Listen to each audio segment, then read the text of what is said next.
குறைந்த உப்பு உணவை எடுத்துக்கொள்ள நாம் பழக வேண்டும் என பொது சுகாதாரத்துறை இயக்குனர் செல்வ விநாயகம் அறிவுறுத்தியுள்ளார். குறைந்த உப்பு உணவை எடுத்துக்கொள்வது குறித்து விழிப்புணர்வு ஏற்படுத்தும் வகையிலான பயிலரங்கம் சென்னை IIT வளாகத்தில் நடைபெற்றது. அதிக உப்பை உட்கொள்வதற்கு எதிராக ஒன்றாக சேர்ந்து போராடுவதை ஊக்குவிக்கும் வகையில் இந்த பயிலரங்கம் ஏற்பாடு செய்யப்பட்டிருந்தது.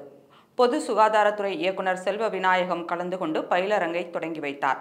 பின்னர் அவர் பேசுகையில், குறைந்த உப்பை எடுத்துக்கொள்வது என்பது ஒரு மருத்துவ சவாலாக இல்லாமல் வணிக நிர்ணயமாக மாறி வருகிறது.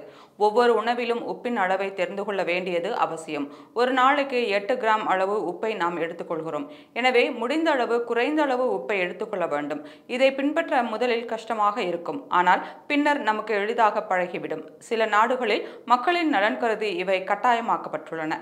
நாமும் இதை பின்பற்ற வேண்டும். இதன் மூலம் உயர் இரத்த அழுத்தம் போன்ற பல்வேறு பிரச்சனைகளை தவிர்க்கலாம் என்று கூறினார்.